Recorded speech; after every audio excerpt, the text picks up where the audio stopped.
हां, फिर वापस पहले जैसे हालात पैदा कर दो और सामान्य हालात को दिवाली का नाम ले दो। आप समझ रहे हैं क्या हो रहा है? देखिए, हमें क्या वादा किया गया था? हमें वादा किया गया था अच्छे दिन आएंगे।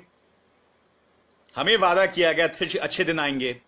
पहले तो नोटबंदी के चलते जीएसटी को लेकर हालात को बद से बदतर कर दो, और जब बदतर हो जाए हालात तो कुछ संशोधन कर दो जिसमें हालात थोड़े से ठीक हो जाएं, और जब थोड़े से ठीक हो जाएं तो सरकार उसे दिवाली का नाम दे देती है।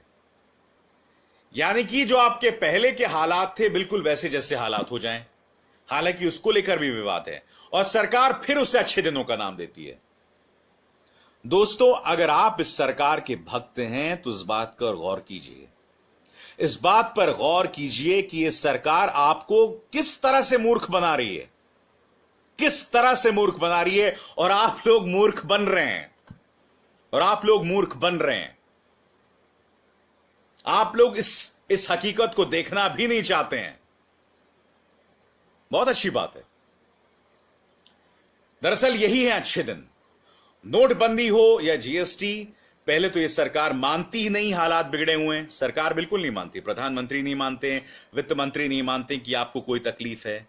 जमीन पर मैंने जाकर रिपोर्टिंग की है, नोटबंदी को लेकर मैंने लोगों की तकलीफ देखी है। पश्चिमी उत्तर प्रदेश में मैंने लोगों में हाहाकार देखा है। मगर जब आप चुनाव को हिंदू मुसलमान कर देते हैं, जब आप चुनाव को हिंदू बना मुसलमान कर देते हैं, तो इस देश का हिंदू जो है वो मुसलमान के डर से वोट दे देता है बीजेपी के पक्ष में।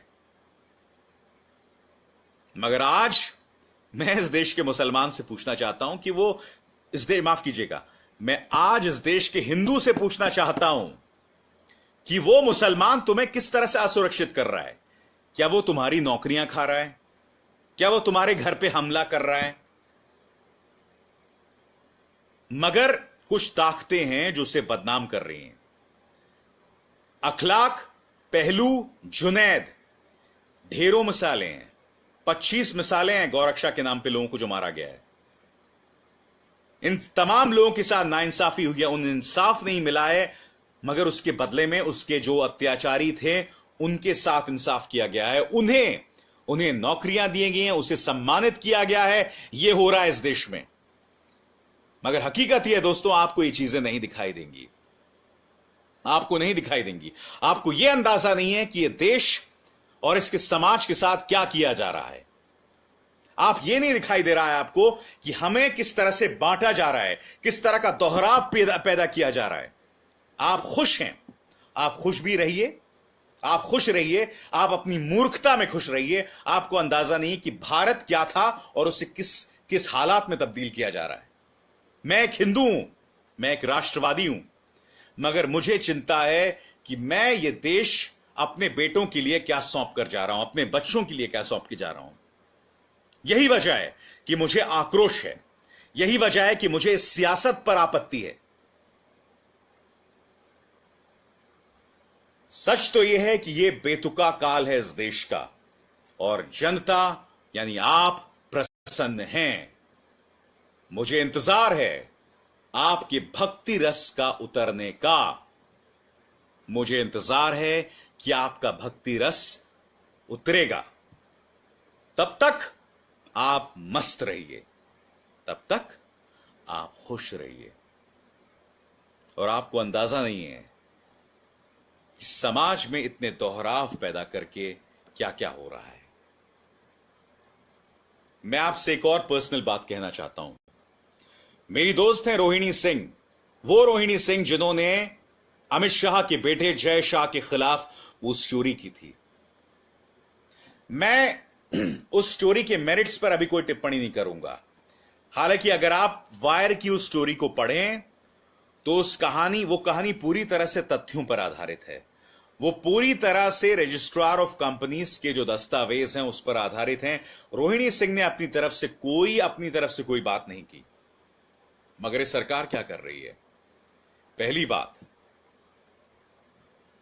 सरकार के जो एएसजी हैं वो अमित शाह की तरफ से या जय शाह की तरफ से वायर के खिलाफ मुकदमा कर रहे हैं। दोस्तों, खुद सरकारी कानून कहता है कि देश का जो एएसजी है वो सिर्फ सरकारी लोगों के लिए मुकदमा लड़ सकता है, मगर तुषार मेहता जैसा जो कि एक प्राइवेट सिटीजन है, जो एक निजी सिटीजन है, उनके लिए मुकदमा लड़ रहे हैं। आप जानते हैं, यह अपने आप में इस देश का बेतुका काल नहीं है तो क्या है? कहां है कानून? कहां है नियम? इन सब चीजों की अनदेखी की जा रही है और आप और हम खामोशी से इस नंगे नाच को देख रहे हैं। हम खामोशी से इस नंगे नाच को देख रहे हैं। न्याय को कुचला जा रहा है, तर्क को कुचला जा रहा है, मगर हम भक्ति के आधार पर आगे बढ़ रहे हैं। हमें कोई परवाह नहीं है, हमें कोई परवाह नहीं है कि किस तरह से चीजों को कुचला जा रहा है।